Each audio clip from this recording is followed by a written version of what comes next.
Leia, sa gitna ng mga nangyayaring tensyon sa West Philippine Sea, papaanong nasabi ng NPOC na manageable pa rin ang sitwasyon doon? Magandang tanghali sa iyo, Ella. Wala daw dapat na ikamahala ang publiko sa sitwasyon sa West Philippine Sea at sa internal security ng bansa.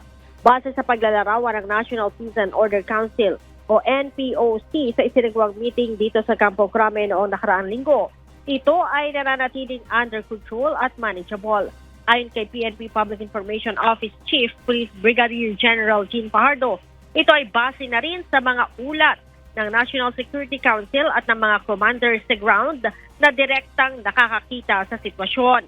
Kasama sa tinalakay sa naturang pagpupulong ay ang papalapit na holiday season at ang panahon ng halalan na magsisimula sa January 12.